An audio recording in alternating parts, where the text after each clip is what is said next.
لكلي مدحونه 8 مليون كبعدي ay ku yaar ayuu ii yeedhay warbal fadhiiso waan fadhiiso maxaa jira caawa soo qosla waxa maxaa jiraan fariin degdeg ah ayaa la soo faray ayay labadii guddoomiyay labada xisbi mucaarad si wada jira ay soo fareen waa maxay buu yiri waxa weeyaan maan ku yiri waxa la yiraahdaa ajenda mooshin baa jira aad barnaamij geynayso arbacada oo ururadii siyaasiga ahaa adoonayso in lagu furo oo ay leeyihiin waqtigoodii lama gaadhin marka waxay codsadeen ajendahaas inaad hakiso number 2 inaad wada hadalna wada hadashaan wuxuu yiri anigu shimbar baa tahay halkan buu yaallay horta ajendii waxa leeyahay mooshinki waana diyaar وانا runtood waxaan u wadaa golaha wakiilada waayo xal baan weynay xal kale ayaa waa iibiri marka waan hakinayaa laakiin ku soo dhiibeen proposal ama xal dee aynu ka baqaano intaasoo jeer baan saragno dee waanu kala tagnoon hadday ku soo dhiibeen wax cusub dee waa ahlan wa sahlan waxaan ku leeyahay waxba ima soo dhiibin حل يسوع ديبي يبربوس اللي يسوع ديبي لكن إيش فرصة العبورون بيسافرين إن هادي بدكتو واو هذا شان وحقول هذا بقى أنا حل حيا بربوس أنا جاي بيقول بربوس روح ويا بيقول أكاديمية ده نبض يهرب مريت وحنا أكاديمي فور بيس أند ديفلوبمنت الصومالي لا أيا بربوس سوتشي يسيبيقول بربوس كذا ميسك يا الله يمك كهدي وكندقول نقول أيوة هذا الك ويسوق قبلان وأرن في عن كان بقعد هدي كرنا دوا كان كلا برارك تجي كان برارك تجي مرة نقول مي بربوس الكاس ويقول مدح تويده أيوة يلا برتك قاضو محوكينته وجي هسوا آخريان يقول سور علي وحنا هيستعمل 48 hours شبابتود وين الساعة 4 ساعات أكو هلا إلا واحد قرن وآخره هون هذه دوكان كقاضنية دوكان كقاضنية ما هذا خلص لبلا بايو سيبان كيتكي ما نتي سلاسة وهاي 25 وما أنت حكتيونا وما أنت حكتي أين تجي بدحتوي ده وحنا بربوسك عين كاس مية الله يا كدي بدورتي هابي لحدي قولين كهوينتو وحنا يصدق كوبي يقص مية قال يقول هذا يديبه مدحوينها ay ka dalbadeenan way biidhahdeen saddexdii kubi bay sameeyeen aniga akhriin ayana u tagay labada gudoomiye waxaan ku soo sheegay dhaafay markii madaxweynuhu ugu yiri professorka ugu isla habeenkii waxa la kala ahayd ayaan la hadlay ero gudoomiye ero waxaan ku madaxweynaha ha professorkiina waa qablay uu soo dhaweeyay in dib loo dhigo mooshinkii urada lagu furaayay laakiin wuxuu soo dhiibay proposal ku wada hadashaan marka bari baan soo qaadaya xagee baan idinku keenaa iyo waqtiba wuxuu yiri 10 subaxnimo waa salaasada iyo gurigeyga hayno ahaato marka madaxtooyada markii aan ka qaaday waraaqihii toos baan ugu tagay guriga gudoomiye Cabdiraxmaan Ero iyagoo wada fadhiya markaa labada gudoomiye oo Faysal oo yeeray ayaan u tagay waxaan u dhiibay koobiyadii mar baan wada furay mar baan wada akhrinay waa English markay akhriyeen aan cabar keera falonay bal inaan isfahmno wax ku qoran meesha ayaa go'aanka wuxuu noqday waxay dhahdeen annagu halkan go'aan ku gaari meynay marka labadayadu go'aan gaari meyno waxaa jira guddi isku dhafa oo labada xisbi ay isla wada leeyihiin oo aan filayna 5 ahayd guddigaasaanu u geynaynaa iyaga ka doodaya kullu waqti bay qaadanaysaa markaas 9 caawa ayaa jawaabka kama dambaysa anu ku soo siinaa waxa baan yiri si baan ku kala tagnay haddaba haddii aan yara iftiimiyo waxyaabaha ku qoran meesha ay soo jeediyeen ku qornaa nuqulkan akademiyada aan sido ku qoran iyaguna ay ka doodi doonaan galabnimada ها محمد حنبار سنة waxa weeyaan wuxuu xambaarsanaa markii waxaa jirtay guddi la oran jiray guddi isxilqaantay oo ka koobneed odayaal iyo culimaadudiin iyo ganacsatada ku jiray ayaa dhex gashay December dhamaadkeedii ها dabeetana guddigaasi labada qolaba markii hore waxay ka qaateen kalsooni go'aankay soo saareen guddiga dhexdhexaadinta haddama ahan akademiyada waa guddi kaloo odayaashaas xilqaamaya siyaasadooda inay ka odayeegaan waay ayaa waxay soo saareen in guddidii hore guddidan cusub la kala diro ama iscasilaan guddiga doorashooyinka cabdirashiid riya raacay gudoomiyaha markaa waha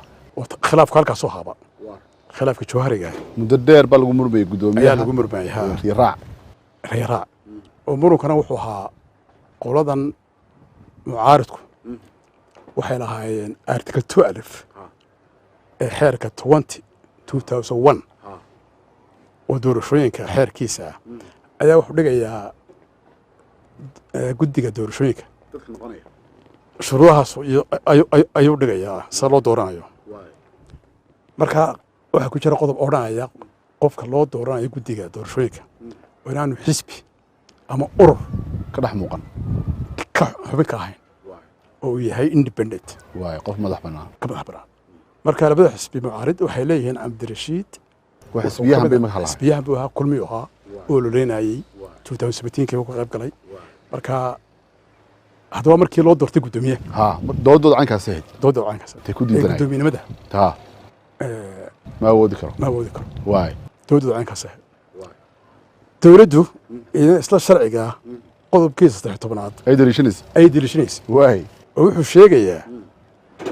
qofka komishanka loo magacaabo ee la ansixiyo ee baarlamaanku ansixiyo ee la dhaariyo wuxuu baa xilka laga qaadi karaa isagoo iscasile may kow xatooyo isagoo masalan xili gudan kari waaya xanuunsada lagu soo eedeeyey musuqmaasuq xatooyo waxyaaba caynkaas intaa marka lagu soo eedeeyo madaxweynuhu guddi buu saarayaa baarisa oo soo baadha bal wax lagu eedeeyey guddigaas markay soo saarto riboortkeeda hadday dee ku soo helaan waxaan lagu eedeeyey madaxweynaha loo gudbinaya madaxweynuhu xilku ka qaadaya laakiinse waa inay ansixiyaan baarlamaanku marka waa barsas dheer weeye markaa guddoomiye cabdirashiid iyo xubnahan oo dhan mar haddii la dhaariyey oo gacantii madaxweynaha ka baxday oo wuxuun baa lagu bedeli karaa nidaamka marka halkaasaa ayaa hawsha taalay oo laisla mari waayey markaa guddigan isxilqaantay iyo waxay soo jeediyeen hays casilaan guddigii horena cabdiqaadir iimaan oo guddoomiyaha ka ahaan dib ha loo soo magacaabo ayay xal u soo jeediyeen tii markaa way isla qaadan waayeen dowladda iyo mucaaradku markaa waa January weeyaan markaa muxuu ahaa marka muranka xooggiis taagay 3 jeer bay shireen January 2020 3 times madaxweynaha iyo labada guddoomiye ayuu is arkeen oo haddana aan natiijo ka soo bixin marka iyadoo halkaa maraysa oo la kala fogaaday oo ay sarkeen oo la kala quustay ayay sheekadani imanaysa marka markii mooshinkaas socon waayey ayaa guddiga akademiyada nabadda wax ka doontay ayaa waxay sameeyeen symposium ama dood cilmiyeed waxay isugu yeedheen aqoon-yahanadii siyaasiyiinta qaar ka mid ah 3 xisbi qaran qolooyin ka socday 15 January iyo 16 January ayaa la doodayay waxaa ka soo dhex baxday dooda 3 qodob number 1 in guddidan imika cusub aan la taaban karin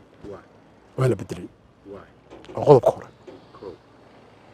waayo dee sharci bay ku fadhidaa sharcigii loo maran mooya lama bedeli karo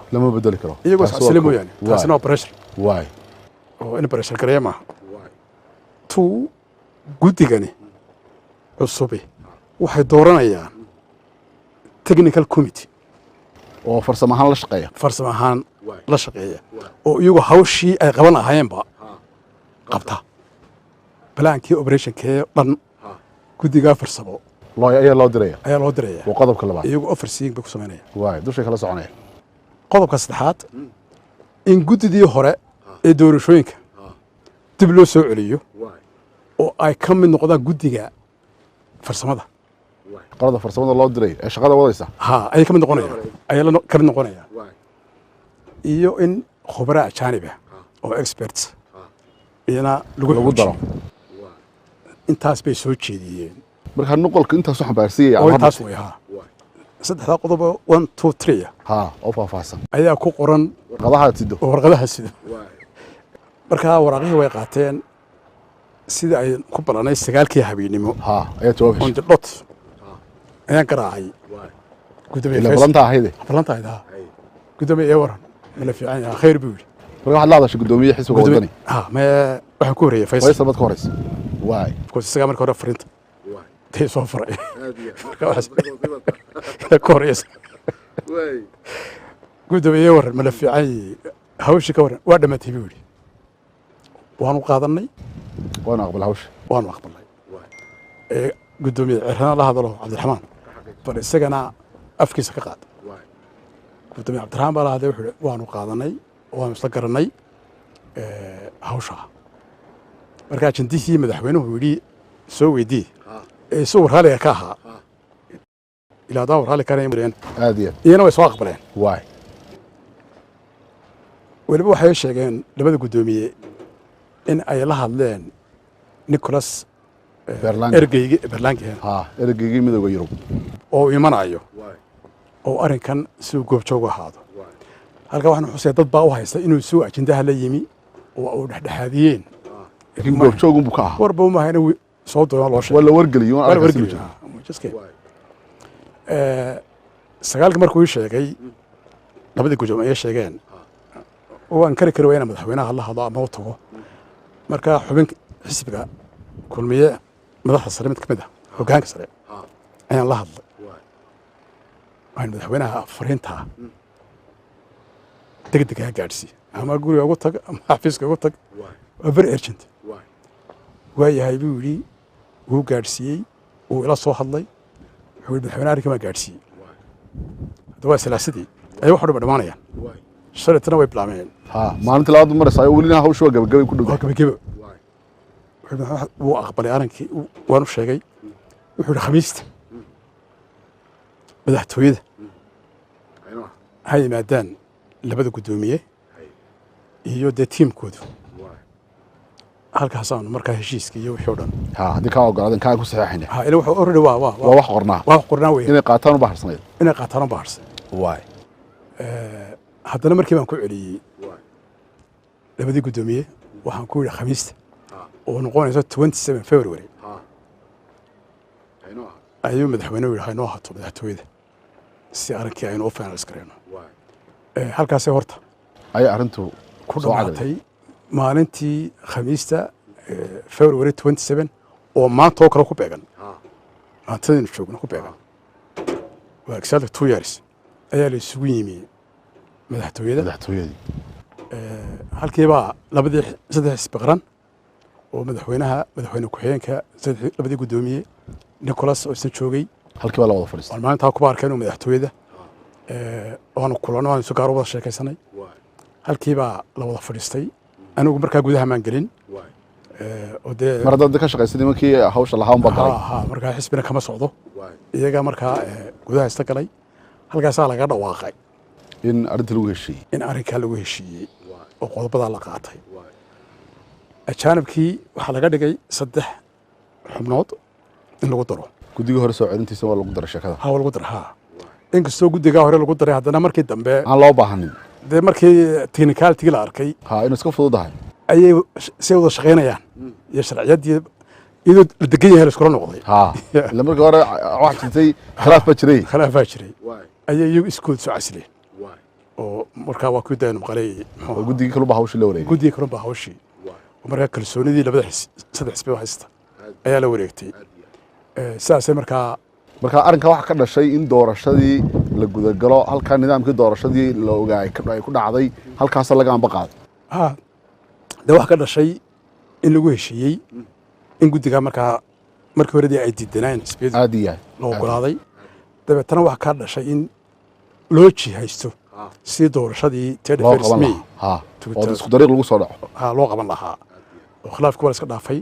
halkii loogu doonay lahaa muxuu ahaa finance diiwaangelintii howlihii doorashooyinka ayuunbaa markaa muxuu ahaa calow dad badan waxay dhahdaan marka laga hadlayo khilaafkaas taariikh ahaan qaybta ugu weyn ajaanibta qaadatay reer galbeedka ha u badnaadaan safiirka midowga Yurub safiirka Mareykanka ayaa isku cabiidiyay markii labada dhinac ay aad u murmeen dadka aragtida hore u aaminsanaa marka sheekadan ay dhageystaan maxaa kale ku xoojinaysaa arrintaas inay ka bilaabantay dadaal shakhsi oo adigu aad samaysay dadka loo nisbeynayay ee reer galbeedka iyo safiiraduna ay goobjoog ka hayeen dhamaadka dadaalkaaga waxaa ku xaqiijinaynaa way wada joogaan labadii guddoomiye xisbi way joogaan madaxweynuhu wuu joogaa saasay u dhacday meeshana waaba laga sheegay markii meeshana waxaa ka sheegay guddoomiye cabdiraxmaan erow wuu ka sheegay warbaahinta doorkaaga in anigu doorkaa aan qaatay oo uu ka sheegay marka waxay ahayd wax ku dhammaaday 48 hours oo made in Somaliland hal Somaliland leeyahay oo ay soo jeediyeen guddiga akademiyada nabadda iyo horumarinta hirgelintiisa oo iyana ay ka soo ambaqaadeen symposium ay isugu yeedheen dood cilmiyo la wadaago oo qof walba raagaysa dhiibinayay oo ay ku soo tuujiyeen saddexda qodob ayuu ahaa marka cid dibadda isku caawidisay ama isku barashakareysay runtii ma jirin goobjoog u baahay inay arrinta arkaan goobjoogna waa loo yeedhay waa la wargeliyay markii arinku